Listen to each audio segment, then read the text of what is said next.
Whenever you are ready, gentlemen, I'm all set.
Authentic God, oh na na na, okay, authentic God, oh na na na,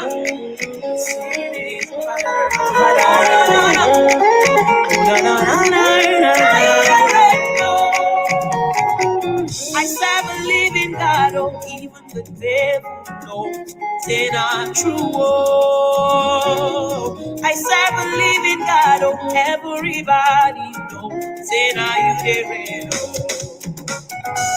I serve a living God, oh, even the devil knows that I'm true. Oh, I serve a living God, oh, everybody knows that I'm here. I serve a living God, oh, I serve a living God, oh, even the devil knows that I'm true. Not true, not true. I serve a living God, oh, everybody knows that I'm here. I serve a living God, oh, I serve a living God,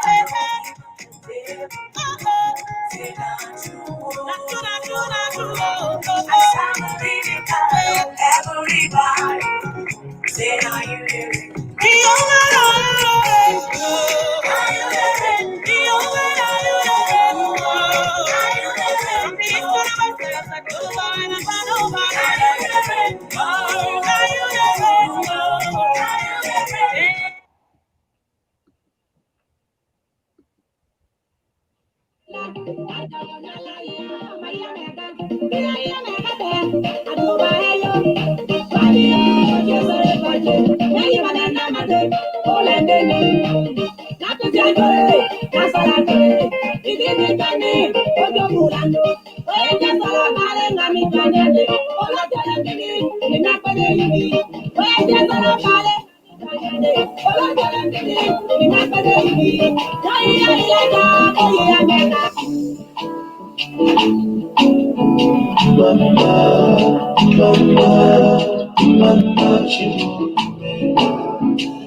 Well, ladies and gentlemen, this is the program Family Connection International on the forum Keeping in Touch.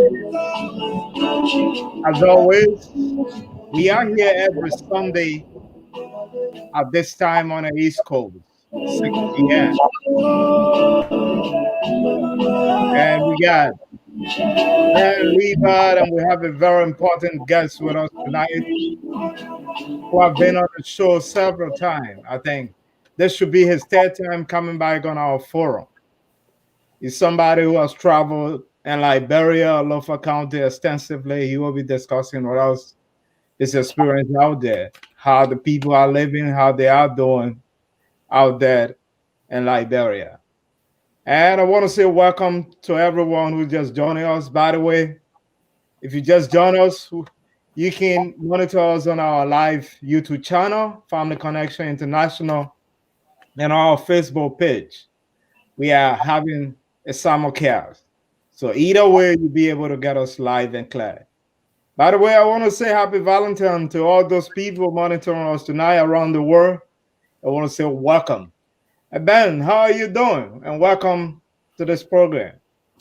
Thank you so much, Brother Solo. And it's another joy and another blessed day. In fact, as a matter of fact, today is Valentine's Day. So I say happy Valentine's to all of you guys on this forum today and to your beautiful families out there. Happy Valentine's Day to our listeners and our followers out there. And I'm looking forward to what we have to discuss today with our honorable guests that we have on this platform that is familiar to some of us and to some of you. Maybe you may not know much about him, but you got to know about him today.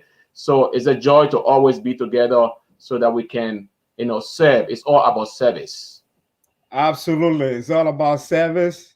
And we are here. And he will be joining us to share his experiences about what he's been doing and what the experience like. And I got with me also on this platform tonight, Minister Leva Tatas Daniels. By the way, Minister, the sermon was very powerful today. I was blessed. I want to say kudos, Minister.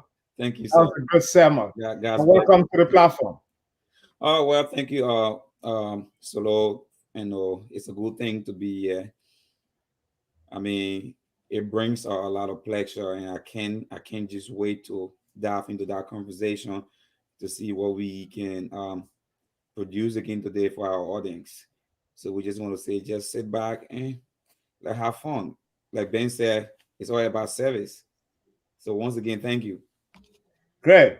And by the way, Minister Leva Tatas Daniels preached today an undiluted sermon, a sermon that people will hear and don't want to hear again.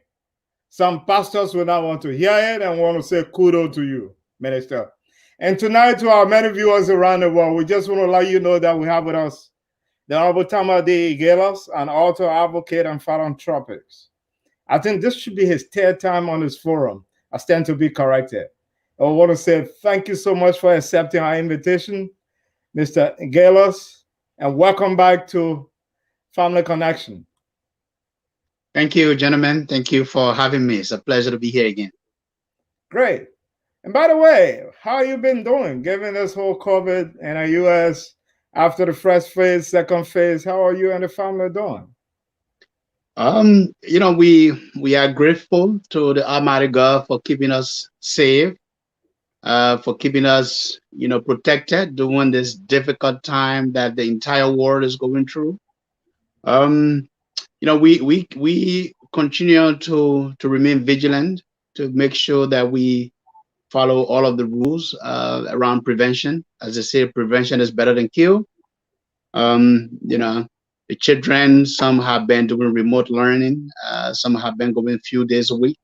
So it's been a mixture of adapting to the new normal, uh, you know, uh, by distance learning, and then for people like myself who have spent considerable number of time, amount of time in Africa, in Liberia, just having to deal with all of the new rules of travel.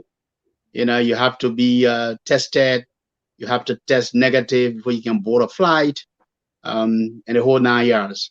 But so far, we thank God for everything and to be alive.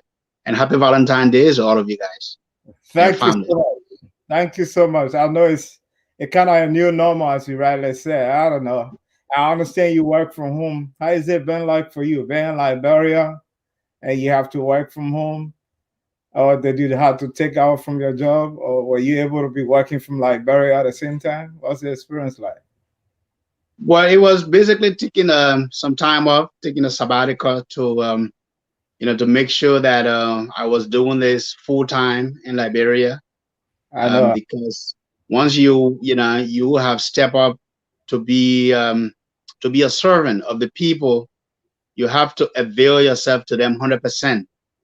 So, but as you all know, the results have come in on after the December 8th senatorial elections in Lofa County and across Liberia. We were unsuccessful. But we continue to engage. We are grateful for the experience, and the advocacy will continue wherever we can lend a hand, wherever we can be of service, wherever we can continue to lend our voice to the voiceless, to the many disenfranchised citizens of Liberia, we will continue to do that. And that was the initial intent, to step forward to be of service to our people. Great. Which brings us to our discussion for today, your purpose for going to Liberia, which you already told us. You left the US to go to Liberia to contest for a Mhm. senatorial post. Right. Well, And I mean, yes. election is over, and now you're back. Is it kind of normal, the kind of politician thing when you want position, you go to Liberia, when you leave Liberia, you come back to the US? Is that not what you're doing right here? Well, I'm not focused on me being in and out of Liberia, and I think part of the challenge for us, as professionals, is that Liberia as a society has evolved and created environment for folks like us to be able to permanently return to Liberia and work in government, and and be able to stay there and live there permanently. And even if you look across, the government today, the majority of those who've been elected either have families in America or in other European countries, because of the social economic conditions of the nation. And I think that's the problem. That's the challenge. How do you create that environment where professionals like ourselves, like myself, people who want to serve, you know, can have the level playing field where they can be able to contribute. But even the healthcare in Liberia is a challenge. And as you've seen, even ministers would get sick and then they would take the first plane out to Ghana or to America to get treatment. Over Yeah, the but last let there. me just tell you this. Sorry for cutting you off. Don't you Mhm, think that you lose election because you are not based permanently in Liberia? mhm. And because it's like the people don't know you. What will you have to say about that? Well, I'm not sure if that's I'm not sure whether that's the informed perception, but I think because I'm on 11 candidates, I came in seven. I did way better than even people who have been there for years, or people who may have claimed to have been there for years. I think it is not how long you have lived and how long you have been in Lofa County or in Liberia. It's what you bring to the plate.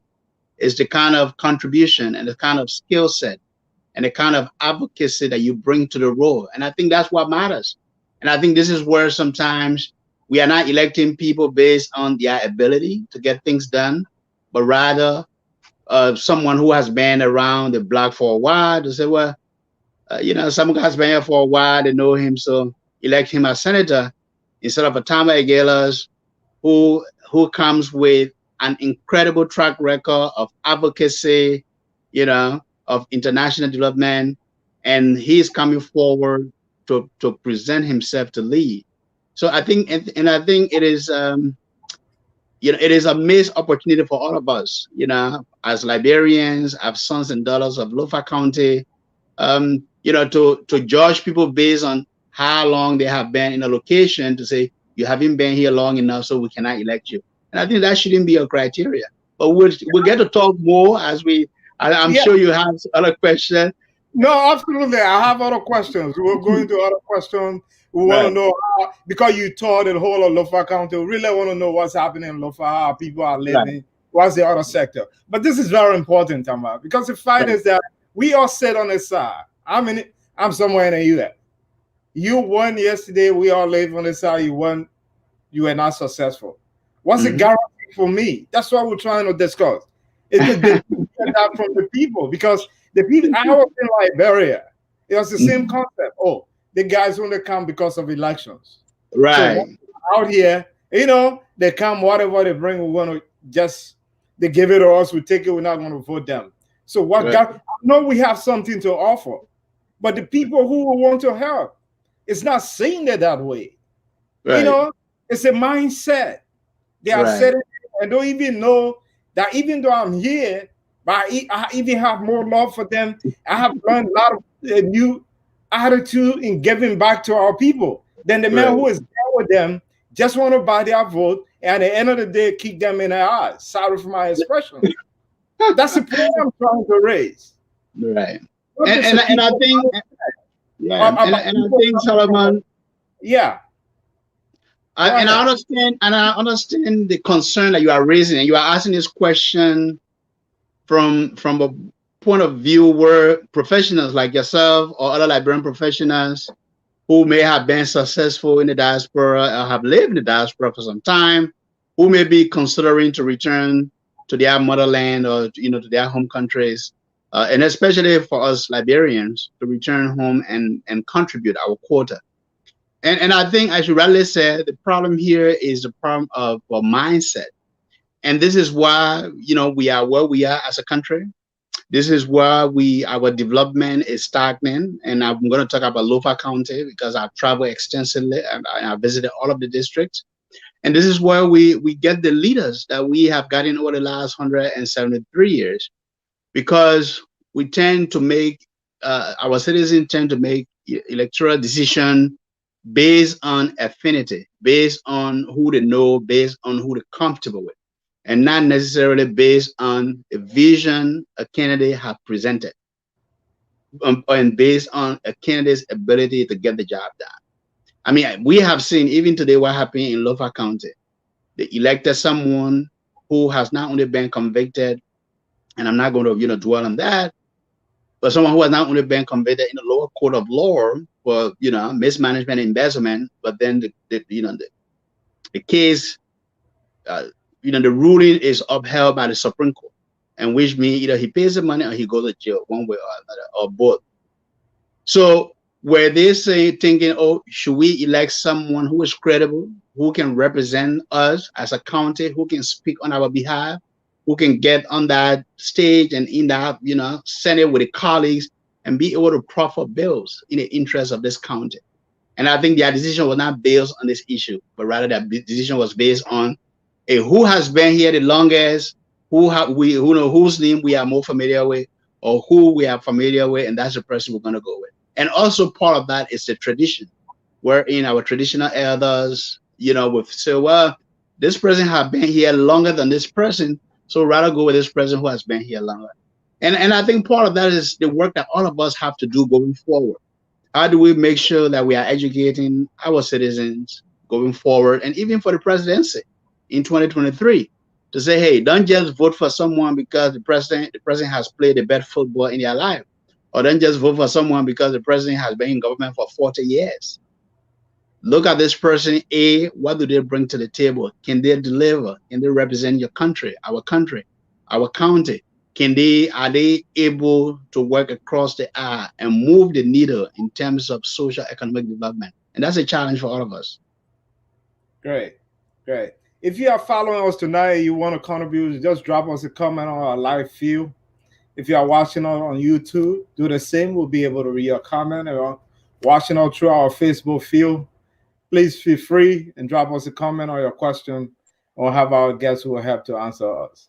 And I'd like to go over to my colleague, Leva. Leva?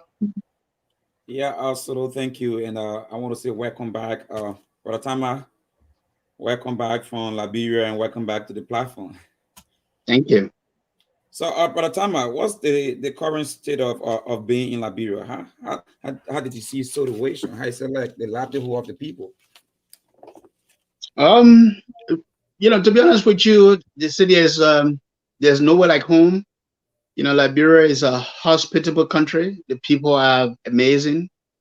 Everywhere you go in Liberia, everywhere I've gone, for the last 5 months or so, I spent more time in Lofa and some time in Maserati.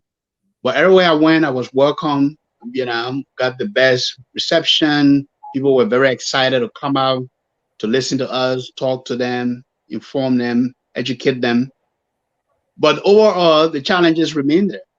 There are very few opportunities for mobility in Liberia. Lofa County, for example, being one of the bread baskets of Liberia, being one of those counties that actually produce food for the country. In fact, in the 80s and 70s and 60s, Lofa was known as the breadbasket of Liberia. And today, the road network to Lofa County is in reckless abandon. And I say this not to make anyone look bad. What I say this to say, if you say we are an agriculture-based economy, wherein 35 to 40% of our GDP is from agriculture and the rest is from the mining sector, we have to be able to create the environment and invest in the infrastructure, starting with the road network and other things that will make farming more enjoyable. And that is one of the major challenges of Lofa County. It is very difficult getting from one district to another. In the rainy season, trucks, loads get stuck, produce spoil on the road because people get stuck. I'm going to just turn that phone. Just give me a minute here. Okay. This is Family Connection International, the I'm, forum keeping in I'm touch. Go sorry. ahead. I'm sorry about that. I have my house phone ringing. So, and this challenge in Lofa County is also very much, similar to the rest of rural Liberia. And that's why I said we have built the road to Ganta, which is great. We built a road to Cape Mount, which is wonderful. But we have to be able to build a road to Leeward counties like Lofa and the rest of the country, because the road network improves on everything else. When you build the road network, you have better agriculture use because people will have the motivation to invest more in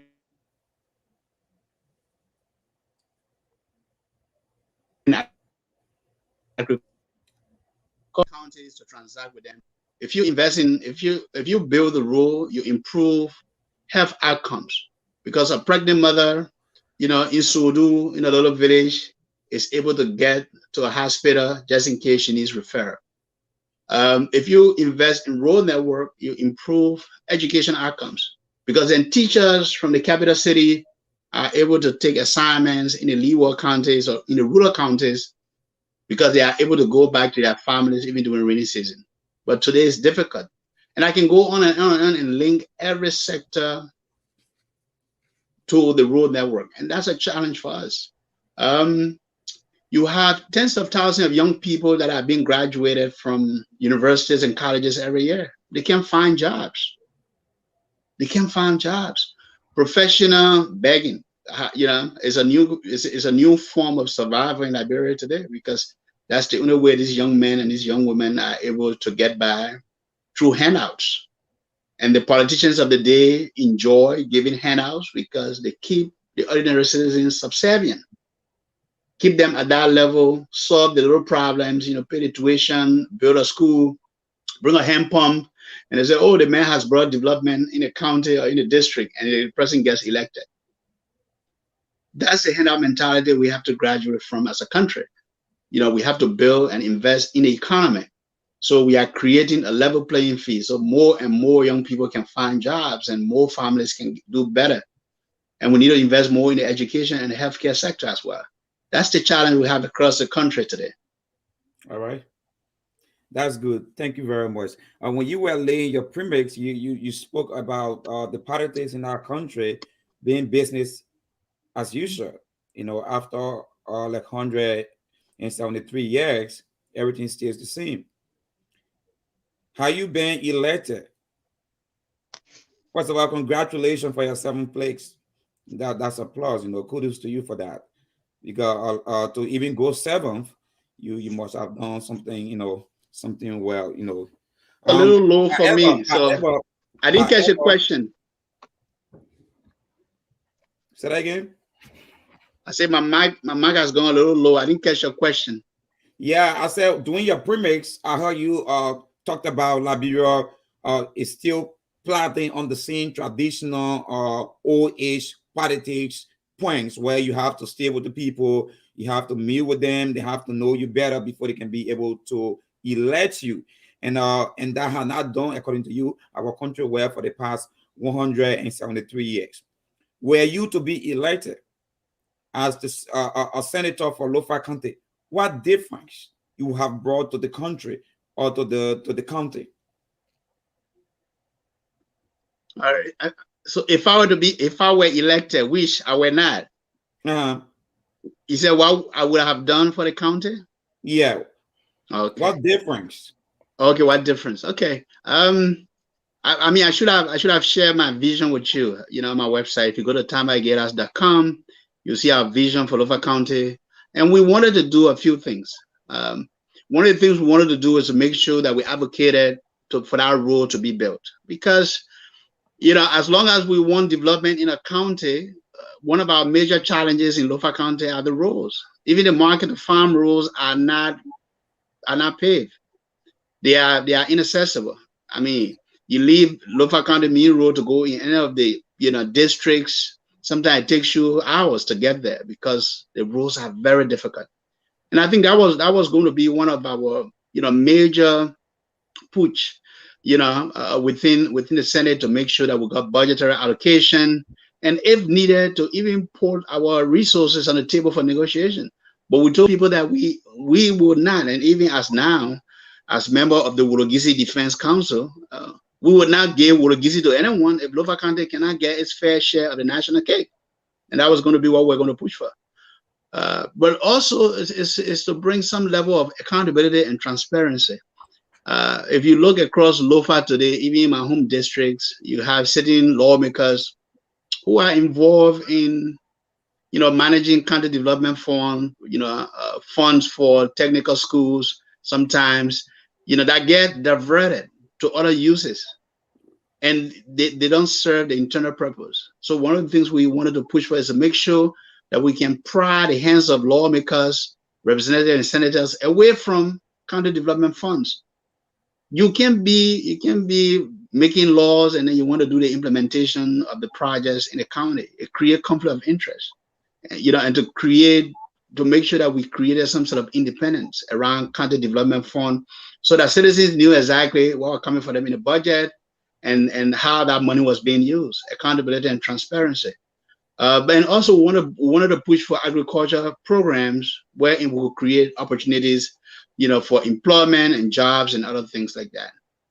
And lobby and bring in credible people who want to invest, and not just come and take a grab and go, but come and invest in the county so that we all can grow together as a people.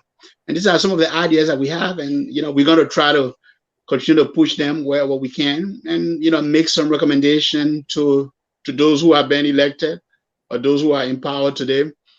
And we will continue to push for the issue of the road in Lofa County, because Lofa needs that road to be able to compete.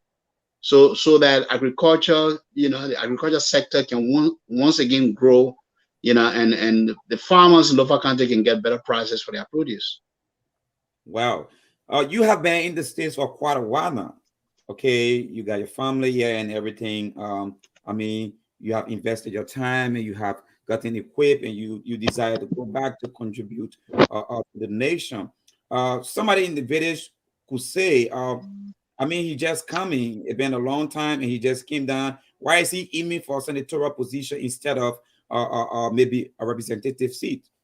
What could be your justification for that?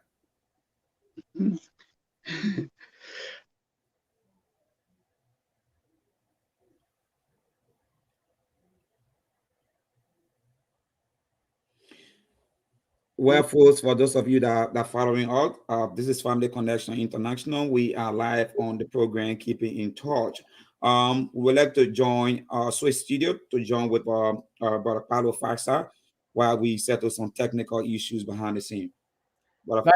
Thank you so much. I know it's some technical glitch we were facing around here, but be as out of May, the program will still have to go on. I think Brother Tamba Aghailas is back. I'd just like to go over to Ben. Ben, you can take it off from here, Ben. Great conversation, guys, and I really appreciate the level at which we have gone with this conversation for today. Though we have some technical issues, but we are progressing step by step. Honorable Tamba, welcome and good to see you again. Thank you, Ben. Thank you for having me. Great. I know you were not too long ago in Liberia for political reason. I may say that, if you allow me to say that openly as it is. But I'm a little bit concerned when you went to Liberia. What was the transition like with you? Because I know you've been in the United States for quite a long time. You have a family established in the United States, and now you have to go back to Liberia. And I saw some pictures of you from some trenches in Liberia that, yeah, I mean, people can wrap their head on how difficult things are. I'm a little bit concerned on what was that transition period like with you? How did you Mhm. cope with that? Mhm. Yeah, very very good question. And I think to really be able to live and work in Liberia, you have to have the passion. Um, because people will say, oh, maybe the man wanted to do this because maybe he just wanted to be senator. But it Mm, is not just about being senator. I have been in and out of Liberia. Most people didn't even know that I live and work in Liberia 2014, 2015 during the Ebola crisis. mm, But for someone who hasn't been in Africa, who hasn't lived in Liberia for some time, it can be quite challenging.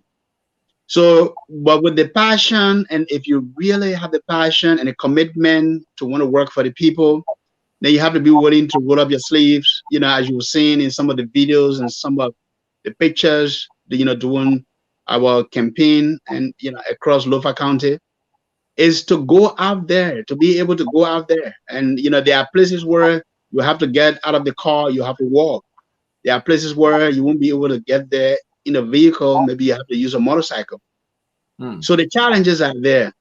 But this is where I think we have an opportunity to make sure that we are going out there to talk to our people to let them know that, hey, that you are not forgotten, because these people, our people in these remote parts of Liberia, across Lofa County and other parts of Liberia, they are genuinely in need of change. They want transformation. They want their lives to change. I mean, you see it in their faces when you talk to them and you interact with them, but they don't have the means. They don't have the means. And sometimes they don't even know how to hold their elected officials accountable. They don't even know sometimes what is the role of their representative or their senator is. All they know, as a senator or as a representative, you have means a little bit more than them. If they have a way to ask you, they want to ask you to help them do something in their village. Hmm. And that's the challenge that we have. So it can be overwhelming for those who haven't gone or returned home in a while. But as long as you have that passion and you have that commitment and you want to make that difference, you will have to adjust. You have to adapt. Um, it is hard doing rainy season. I mean dry season, as you know. When rainy season come, going to rural parts of Liberia like Tolofa County, you can spend days in the mud. Your cars can get stuck. Full runner can get stuck, and you could just be stranded in this, in on the highway for days. Your vehicle could have a breakdown. So there are a lot of challenges that you have to be ready mentally. You got to be mentally tough, and you have to be ready to live the life there. Um, Take some mosquito medication. If you have a doctor, get some Malaron, because our people there sometimes, they may be used to it, but if you haven't lived there for a long time, you will get bitten by mosquitoes. You will get malaria. I had to get a malaria treatment in Sarai because I had malaria at one point. They had a very good clinic there, and I thank the nurses there, the doctors there. They treated me with professionalism. They did my malaria test in 30 minutes. They found out I had malaria and they gave me treatment.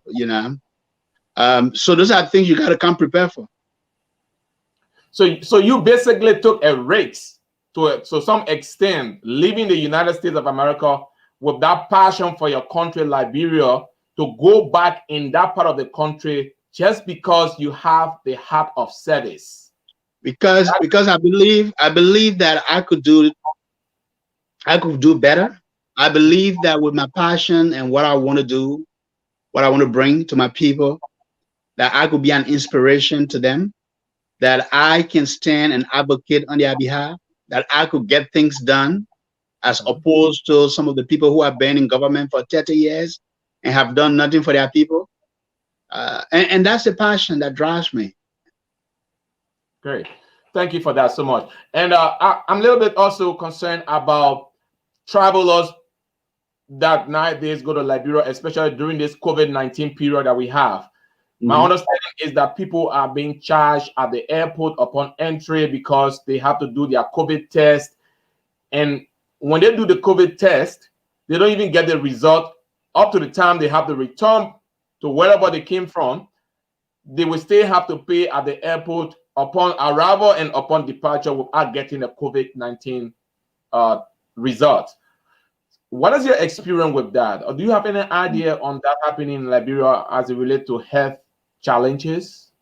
Yeah, yeah. To be honest with you, it's a challenge. To be honest, I did the COVID test twice. And knowing how things get done in Liberia, the first time the testing facility, at the onset of COVID was at the SKD. It was in one of those dilapidated warehouses behind the stadium. And August, September at the time it was raining.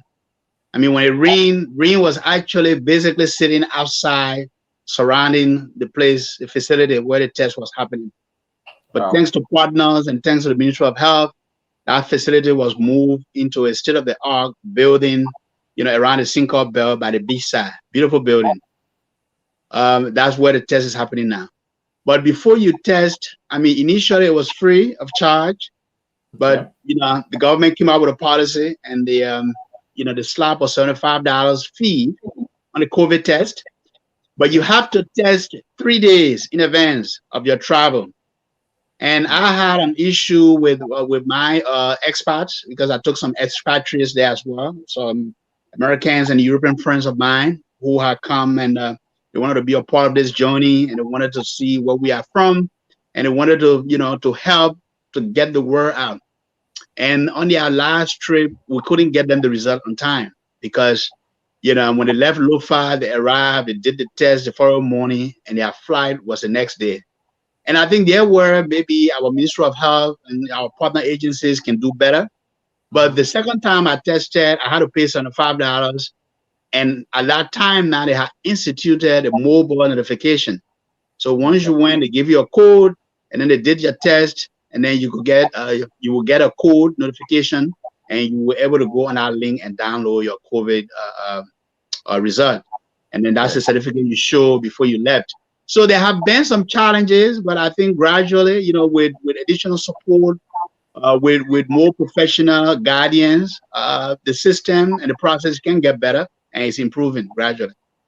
Great. I'm glad to hear that because that was kind of alarming to travelers and some of us or people that we know, friends, international staff that traveled in places like that. It was a little bit a stress to say the least, but I'm glad to hear that there are some improvement in that area. Now, you also Right. talk about having traveled with some expatriates. What was the reception of the expatriates that you carried to Liberia? What was it like? This program is all about life-changing experiences. What was their experiences like that you can relate to us? Taking Mhm. people of different color, for that matter, back to Right. Liberia with you to undertake a project or to even run a political campaign. Tell us a Mhm. little bit of your experience with that.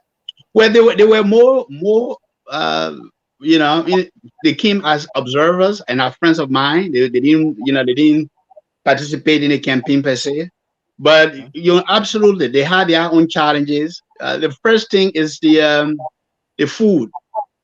Food was always a challenge because if you're not used to eating African food, and the Liberian food is even more different than many other African countries' dishes. In Liberia, when we make a meal, or when we make a soup, as we'll say, we will add fish if we can have, if we have the means, fish and beef and chicken and everything will go in the same bowl. Whereas in other, cuisines, when they are going with fish or lamb, they just go with that. They don't mix. So it was a bit difficult for them getting food, that they like. So that was one of the toughest things. And when you're traveling like that, where you're spending hours in the car, you need to replenish your energy source. But they managed all throughout. Some of them, got sick sometime after the return. And then the second aspect is the lodging. Hmm. Some of the district like Zozo. we didn't get a good guest housing also. Salaye, we had some challenges in Salaye. Salaye is very small.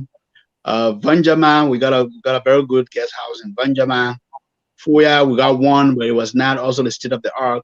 So lodging was also one of the challenges. I mean, I stayed mostly in my village when I was in Foya, or in other districts like Salaye. If we didn't have adequate lodging, I would crash with any of our local team members. I didn't mind. So that's something, if you and I, we can manage, but our guests and people of other, colors, sometimes can be a bit challenging for them. Um, but everywhere we went, people were excited. I mean, some towns and villages that we visited, they have never seen white people. Let me just say bluntly, they have never seen white people in their lives. So it was the very first time for many villagers and school children to see Puno. And then everywhere we went, they would call them that name in the local dialect, and it was exciting. And for some children and even some elderly people, they're like, this is my first time seeing, people of this color, of this nationality come in my country or in my community to reach all the way down here to come and visit. And I think that was something that was really nice, and people love it, and they embrace them and they welcome them. Everywhere we went, we received cola nuts and traditional gifts. That was very nice. That was very good. Great. Thank you so much. I mean, this program is all about life-changing experiences and being able to connect with family members that are far and near. And for sure, you are just as sharing your life-changing experiences with us of recent, especially when you had to go to Liberia with a team of expatriates, friends from the United States and also from Europe. So thank you so much, Honorable Tamba. I appreciate that insight that you have given us. And I'll reserve my last comment or question, but I want to turn the floor over to my colleague right now, Mr. Fasa. Thank you so much, Ben. I think that's a great experience for those who are following us. If you have a comment, don't hesitate. Drop us a comment. If you have a question, drop us a question. Talking about comment, we got one on the screen right now from one of our many, many followers who support us so highly, Pastor Gabriel Watt. Why did you decide to be senator instead of starting as a representative? You have never been in government before. Why couldn't you start as a representative and work your way up? Yeah, we have. Yeah, I know. I have gotten this question, and thank you, Gira. Thank you for the question. Look, there's no linear line to service. I have over 20 years of international development experience. I have been an advocate for over 20 years. I have done, the work, and I have the passion to continue to advocate and be an inspiration to future generations. And I don't think starting as a representative will have made any difference how I've been elected as a senator. I think what matters is the passion and your ability to get the work done. And I have the ability to get the work done, whether I have worked in government before or not. And in fact, me coming as an outsider, not having the government experience and not to be boastful, I think it's a plus, because you need people like us to come in with the experience, with the connection, with that passion, who truly want to make a difference, right? And not to be boastful. If I were to make my my asset declaration that I made to the NEC, I had to do all of those things to be a candidate. You will see that I'm not coming like unlike George Weah, who when he became president and then he built all these mansions that people know about today, or Darius Dillon, who had less than $100 to his name in a bank account. I have worked. I have worked for over 20 years, and I have helped people along the way, and I have built myself to a level where I am ready and was ready to step up and represent our people. And I wasn't coming because I'm coming to enrich myself or trying to gain a job in government just for my own personal aggrandizement. What I actually wanted to do in this role, and when I was successful, if I was successful, was to change the dynamics of politics starting in local county, and to show people like, look, you are not too young to lead, and I'm not a 30-year-old boy. Excuse this look. I'm probably older than all of you guys here on this line. I'm not going to tell you my age today unless you give me a call or you send me a Valentine's Day gift. Then I'll tell you my real age, because my birthday was 2 days ago. on the Yeah, 12th. I remember. Happy Yeah, birthday, by the way. thank you, thank you. My birthday was 2 days ago, so thank you. But I'm saying this to say that jokingly is that look, done our young people in Liberia, and I look at the statistics, I look at the numbers, 36% turnout. That's very low. In the critical election, like a midterm election that will decide who control the Senate for the next 9 years, there's almost a decade that you, the young people, you have to wait for another close to 10 years before you get a chance to elect another senator. This was an election where we expected the people of Lofa County to come out in large numbers, 35%, 36%. That's low turnout. And the majority of the people in Liberia are young people. So sometimes I'm like, they have the opportunity to change their life, to make these decisions, but they are not participating. They are waiting to say, oh, well, our elders have already decided, already know who they want. Well, it is about your future. It is about your life. It is about your community. It is about your country. And I think it's a missed opportunity. So there's no linear line. And how I've been successful, I think I would have been a great senator. I would have been a great leader to the people of Lofa County. And I would have been a great inspiration to the next generation. By the time, let me make a follow up to that question. All right. Given that you came seventh place in Lofa County election, meaning the number of votes you accumulated, if you are contesting for representative, which every district carry, I think 20,000 people, you could have been a representative. Why can you run for representative for? I think it's for your district 1 or so. Is it because the incumbent is some relative to you? That's why you decided to go for senator? So, but you already answered the question now. I'm just asking. Yeah, so tell us why. No. It's not because Numa is my uncle. It's true. Numa is my uncle. Samuka is a relative. He's a distant cousin of mine.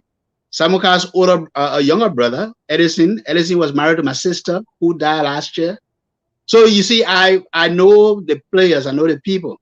But my decision to run was not because I'm related or not related to people who are representative or senators or who are candidates.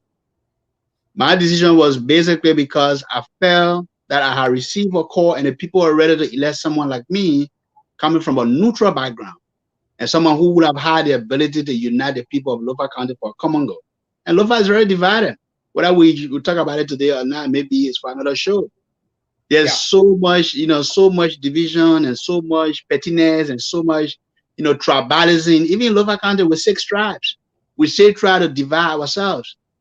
Or 2 Kisi men can be senator, or 2 Loma men can be senators, or 2 Bani men can be senators. We shouldn't be using tribe as a yardstick to elect people. We shouldn't be using tribe or age or how long you've been there as a yardstick to elect people. We should be using the yardstick of competence and the ability and the passion to get the job done. Well, and which I bring. Yeah, sorry for cutting you. Which brings me to the point of the senator-elect, as you rightly mentioned, was convicted by the Supreme Court. Mm-hmm. I don't know the law in Liberia. Does that prohibit him from taking a seat in any way? Well, I think it's a very good question. And I asked the same question a few days ago after the Supreme Court ruling came down. And that's a question I asked because I haven't seen a law yet. I'm still doing the research. Because I have said if the law is on the books, like someone like Samuka who has been convicted, and now they had 3 of them, they have to pay back $1.4 million or go to jail for 2 years. Should he be someone who represents a county as a senator? Why? He was elected, though. He was elected. No, I know he was elected, but there's no law that I know of now that I can cite that will prevent him from taking his seat. Notwithstanding, from a purely maybe moral standpoint, I may not be a moral man, I may not be 100%, but is this an opportunity? And I don't know the answer to this question, to be honest with you. Is this an opportunity for all of us, advocates, sons and daughters? I think we're having a little internet problem. You've served in government. I'm sorry, when someone calls me, I think I should have. I'm not sure how to do this. I'll do this next time. Okay. Interrupt with my microphone when someone try to call me. All right, go ahead. You all can. Is this an opportunity for Samuka to set an example for all of us, for all of Lofa County? I don't know, because now he is on the books to refund this money, to pay this money. So he need a source of income, whether you want it or not. So I don't know the answer to these questions, my brother. Yeah, but Gela, the same Supreme Court cleared Mr. Samuka to contest, because this issue, or even before, the same Supreme Court that convicted him today was the one that cleared him yesterday to contest. Why did they clear him yesterday if they knew that the right?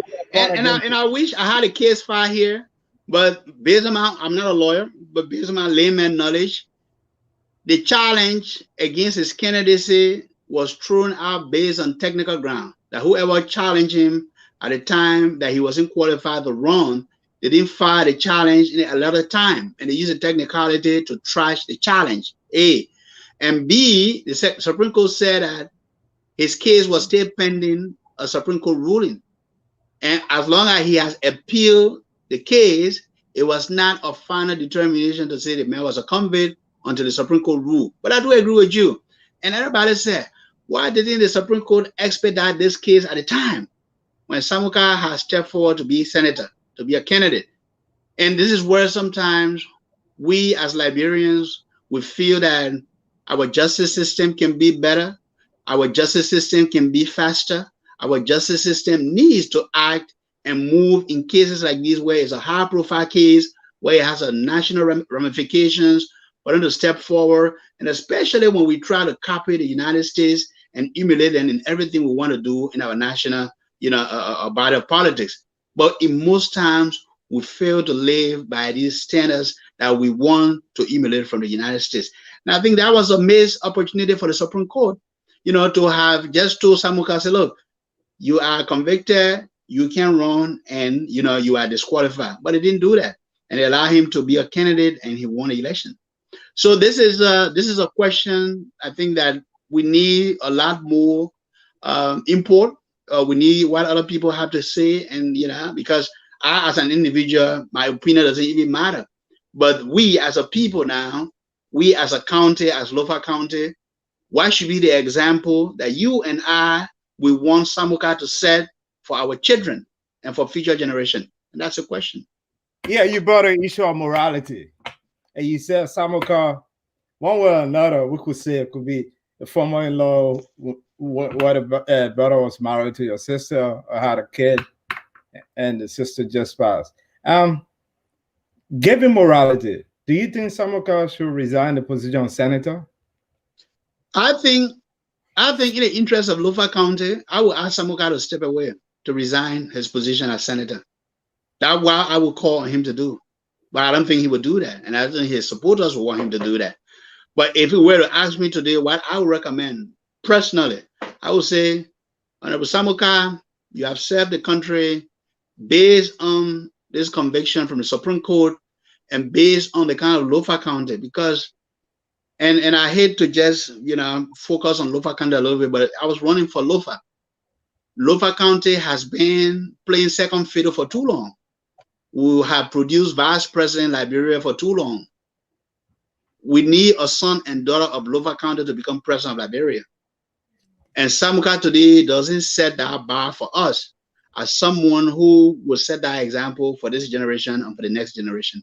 And that in this light, I will ask Samuka to step aside, but I don't think he would do it. I know it's a tough one. I know for sure in Liberian history, the people of Lofa have never been associated with corruption. Right. All the time they say people of Lofa left book. Yeah, exactly. Honest people, hardworking people. Hardworking and like to be educated. This is one of its kind. As you rightly said, giving a morality, a setting precedent for others to follow, I think it will be a very prudent and very good thing to resign the position he is being elected to. And Pastor Webb is just making a follow-up with one question. Let me see. It's right there on the board.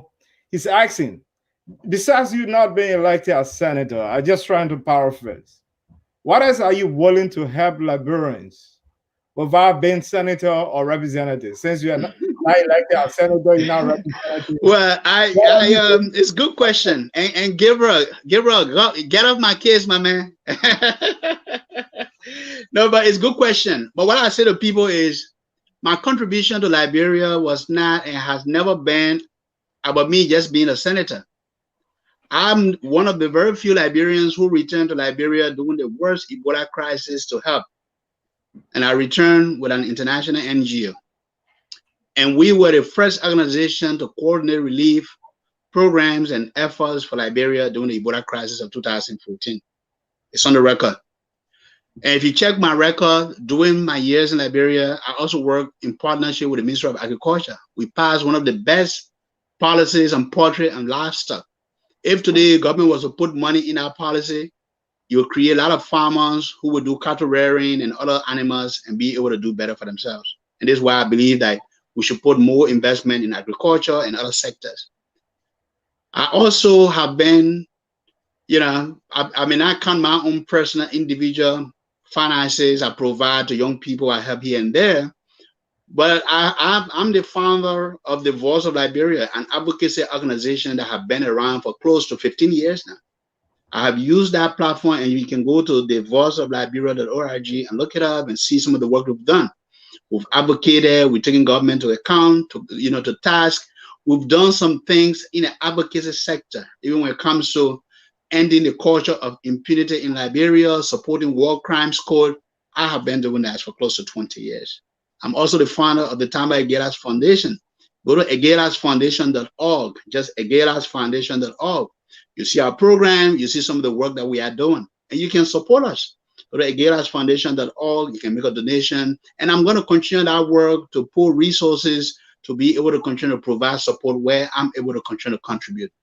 So my unsuccessful run in the Senate, Lofa County senatorial election, is not going to stop me from doing what I have been doing in the past, even before I became a candidate for the Senate position. And I'm going to continue to contribute in my own weak ways, in any way I can, to continue to inspire and empower a new generation, because that's what we need. So many of our young people don't have means, they don't have opportunities. We need to put investment to be able to help our young people. These are the future leaders. Thousands of graduates come from colleges every year, no jobs. As I was saying, I get 3, 4, 5 messages a week, just individuals looking for handouts. And I'm sorry if I say this, I'm not going to call someone's name, but it pains me, especially when I don't have it right there to say, oh, you asked me for this amount, here it is, because I don't have it right there to give it to you. I'm thinking, how can we bring my brothers and my sisters together, all of us, to be able to find ways to make a greater impact? Help us build the resource center that we want to build. Help us provide technical training so some of these college graduates can get some technical skills and do things for themselves and with their lives. These are some of the things that we want to do. So we are not all waiting for government jobs. And that's the problem. And there where we all have to find a way to pool resources. In our Liberian people say, where we have the crab mentality where we all want to pull each other down. We have to graduate out of that and think, what, together, if we are united, we can do better. We can help more people instead of just individual handouts. You can give this person $100 today, another person $300 tomorrow, but it's not enough. If you were to put that resources into scholarship program or building a technical vocational training center, you have a greater impact than just giving $100 here, $50 here to individuals. And that's what we need to start thinking a little differently. Thank you so much, Brother Tama. I think time is our biggest enemy. I know we told you this is a 1-hour program. Just give us a little minute to see what we could do around. Go to Brother Levi, maybe do his parting comment, parting questions to see how we can wrap this up. Levi? Well, thank you, Brother Solomon, and also thank you, Brother Tama. It's been a pleasure listening to you, and those things that you're doing. We just want to encourage you to continue doing those good things. So, Levi,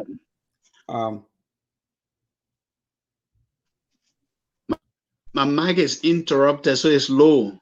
If you ask me a question, you got to come a little so I can hear you, please. Yeah, so as I was saying, we just want to say bravo to you for that great work.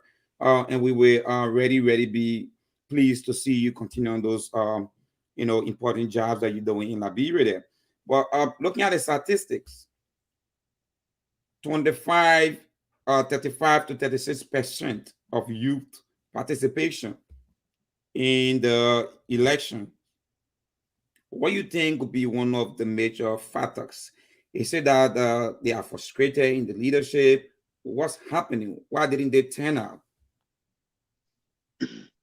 I think the low turnout can be attributed to a number of things, and this is just my opinion because I haven't done a post-election survey, to really get data, hard data to tell you. But based on what has happened in the past, there are a number of factors.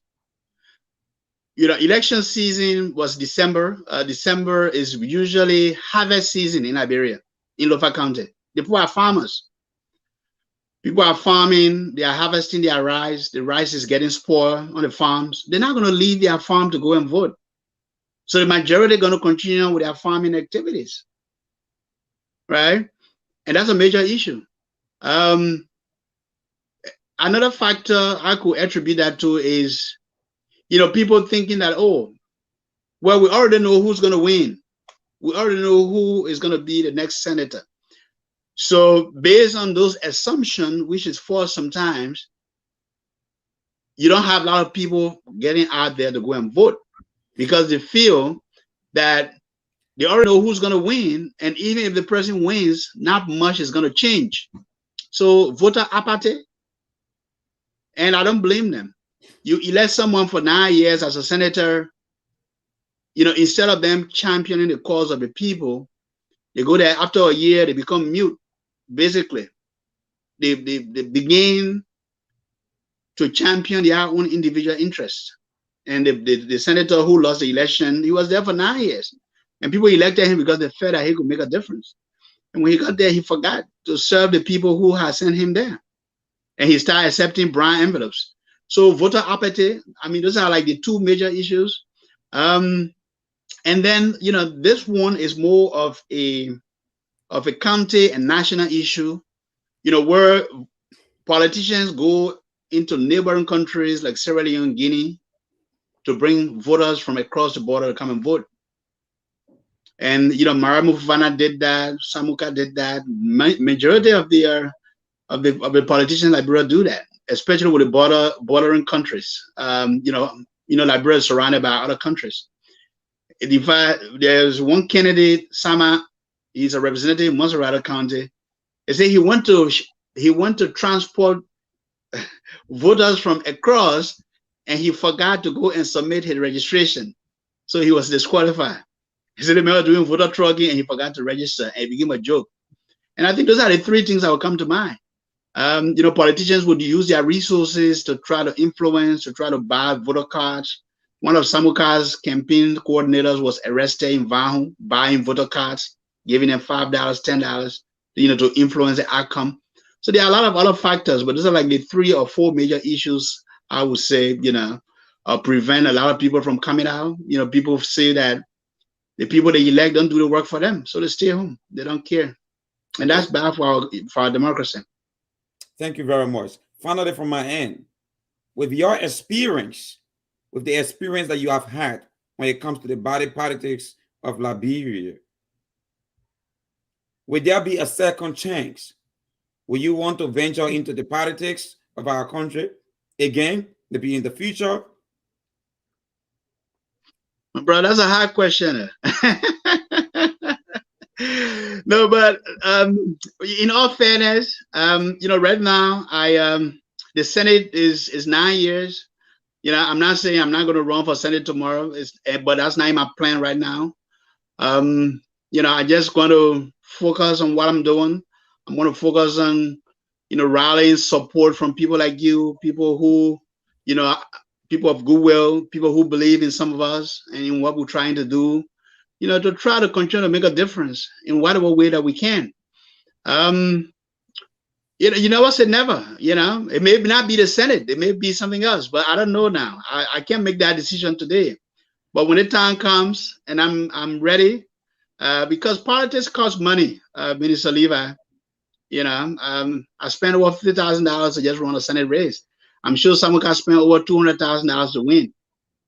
And most of my resources went in logistics, transportation, lodging, food, gas, stuff like that. Not bribing people, because that's not what our campaign was about. If you want to run for a bigger job than that, you need more money. You have to travel across the country. So without the resources, without the backing, without the support, it's just hard for me to say I'm going to run for another position in the future. But hey, never rule me out. Never say never. Maybe I'll hit a ladder or something. Never say never. Thank you very much, Brother Tamba, and Solo, from your end. Brother Ben, your parting comment. I know never say never, as Brother Thomas say. I'm right here at the background trying to make sure everything is going good. Ben? Yes, I would like to make a follow-up on something that Honorable Tamba talked about as it relates to voter irregularities. I've come to realize from what I heard from other sources that in Liberia during the midterm election, there were simple issues like somebody, instead of them checking a box that says yes, they will end up spelling the word yes itself in that box. And as a result of that, that entire ballot or that entire check area would be disqualified because of that. Now, I want to know, what is your experience when it comes to voter fraud in Liberia of recent as it relates to this past midterm election? Can you throw a little light on that? What was your experience? Yeah, and I think that was mostly applicable to the referendum, and this is why the referendum failed. But part of that was because we didn't have enough time to do voter education. The election commission didn't have enough time to do voter education, and secondly, there were too many points, issues on the referendum. I think there were 8 of them or 12 of them. So the ballot for the referendum was this long. And then the literacy rate of Liberia, 65%, the majority can read and write. So you give someone a ballot like that, they are just going to guess. It's just a guesswork. That's why when you look at the result of a referendum, the invalid votes were more. And this is why the referendum was null and void. And to the government and the people who make these policies and these decisions, you have a society where a large segment of your population can read and write. You need to make it as simple as possible if you're going to do a referendum. If there are 2 points or 3 points, and you make it very simple and you do a lot of education, that's the only way. And that's the problem. That's the problem we are having. Great. So this is just a final question for me from my end. If you could start over this entire process that you had to go through, what would you do differently? Well, I would have gone a year early. I think that would have been a difference maker, because I travel extensively. People love us, but again, this mindset issue where people feel that, well, other people have come here before you. Other people have already sent people here. Other people have already been here. And I think that played a major role also. So I think I would have started earlier. I would have given myself at least a year, put in the work, travel extensively as I did in the last 3-4 months. And then maybe that would have been a difference maker. But also resources make a big difference. So you have to start raising resources early on, getting you guys to give more, building our war chest, as the people here like to call it. I think resources can also help you make you or break you in an election year like that. Thank you so much, Honorable Tamba. I must commend you for all of your undertaking and your endeavor, your passion to give back to your country, Liberia, and in this case, your county, Lofa County, and you continue to do all the best that you can. Nothing else I wish you, but I wish you success. I wish you the best in your remaining endeavors or in life as you progress one day at a time. Thank you so much. Back to Thank you, you. Des. Thank you so much. Thank you so much, Ben. I know I just want to make a follow up to the last question. What you could have done differently? You say you should have gone maybe a year earlier. Do you have any plans of relocating back to Liberia? Well, I usually like to say I'm a crab with two shows. Um, Liberia doesn't have, the social economic environment right now to absorb all of us. Even if I say, oh, let me relocate tomorrow to Liberia, if I maybe don't create something for myself, I may not be able to find job, competitively in the private sector because there are not many opportunities. Government is the highest employer or the largest employer. You have tens of thousands of young people waiting, for civil service exam, which is not happening. So I don't have plans to say I'm going to relocate permanently right now, but I can say I'm going to continue to work and continue to support and continue to travel back and forth. Um, and to be honest with you, from an investment standpoint, that's the frontier for investment right now.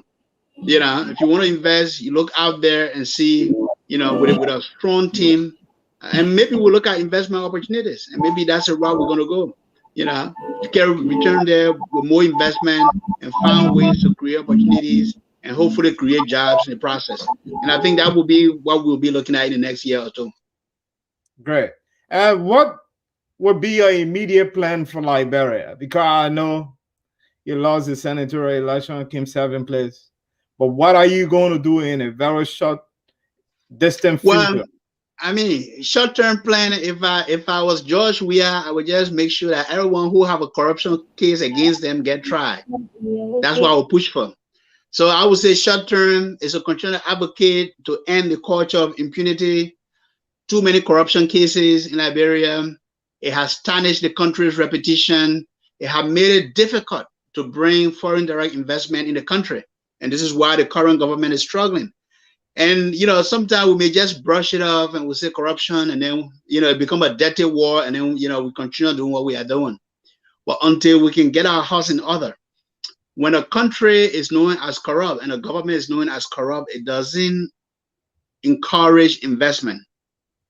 It doesn't encourage tourism. It makes everything difficult. This is why today and now with the onset of COVID, the economies are going down. I mean, the current president has been there for 3 years. He's yet to, really make that direct contact with the U.S. administration. It's because of the repetition and the repetition of a government or a sitting president. In fact, it can make or break a country. So our goal as advocates, is to continue to just remind and to push to say, look, try to hold people accountable for what is happening. If you look in Liberia today, look at what happened with the killing of those 4 auditors. Even today in Liberian society, it is still a taboo issue. When you say, who killed these people? Nobody knows. It's a hush-hush issue. You have to create an environment where people feel safe, where they can come and work and feel that they don't have to put security guards around their home so that someone don't come at night and kill them. And these are some of the issues that is impacting us as a country. So how can you continue to say professionals should come back home, Liberian professionals should come and contribute, but then on the other hand, you are doing things that is creating a hostile environment for the country, and that's preventing more flow of FDI or foreign direct investment in the country, and that's creating all this hardship for everyone. And that's what we need to look at, and that's the advocacy, that's the push we're going to be pushing. From a personal standpoint, I'm going to build on myself, little investment, looking for some investment here and there, and just continue to grow in that sense. Continue to put resources for the Aghailas Foundation. We have plans to build a resource center. We are planning, we have a land, we have acquired a 3-acre land in Monserrado. But also we have received an appeal from people of Lofa County, and they have asked us to consider building a resource center in Lofa, and most especially Foya. So right now is we are doing a feasibility study where it's going to be more impactful as we continue to raise funds to be able to bring that project to fruition, in the next few years. And those are some of the things I'm going to be focusing. We want to say thank you so much, Brother Tamba Aghailas, and wish you all the best. I started with my critical questions in the first place because we all have political interests. Don't we sit on the side? We want to see that you go out and succeed, make an impact. Right. That all come from the same area, telling the people they can make reference to what has happened in the future, or maybe what they have seen happen before their right eyes. That's what I talk to us. Why the people mindset not change? Because they believe people. No, I mean, what I say to all of us is we all have to get involved. And then what you guys are doing through this medium, reaching people, is great. But we have to find a way to educate more and more and more people, to have to find a way to change that mindset. It's a collective effort. I mean, every Liberian who has a passion for the motherland will have to get involved. Those people look up to us as the middle class. They look up to us to provide leadership. And our partners in the diaspora, the Americans and Europeans, they look to us, Liberians who have been successful in the East, in the West, to be able to step up and fill that leadership void that we have today in Liberia. Because with our resources, with our education, with our skills, and with our connection, if we all get involved one way or another, we can make a greater impact. And that's a calling for all of us. Thank you so much, Brother Tamba. I want to say you are welcome at any time on this platform. Maybe you want to say something maybe that we did not ask you tonight as your parting comment. Well, I just want to wish you all a happy Valentine's Day. You, to your lovely families, and to our, to your lovely audience and viewers. Happy Valentine's Day to everyone out there. We can't lose hope, because human being, when you lose hope, then then you start believing in the future. We always have to keep hope alive. And people may say, "Oh, why time I got involved at this time?" But if I can do it, if I can be a lamb, if I can set an example, never underestimate yourself of what you are capable of doing. And that will be my parting comment. Always believe in yourself. Always believe that together we can make a difference, and we can move mountains if we just work together. Thank you so much. Never always believe in yourself. You can make a difference. Thank you so much for joining us tonight, to our many viewers around the world. We'll have the program tonight. We'll be back here on Sunday. And I was on Mombasa, right here on the East Coast. Then I don't know if he's in Arizona, California, I don't know, but he's somewhere down there in the West. And our minister Lisa was in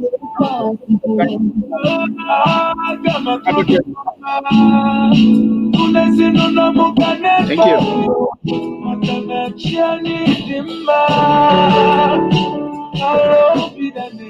you.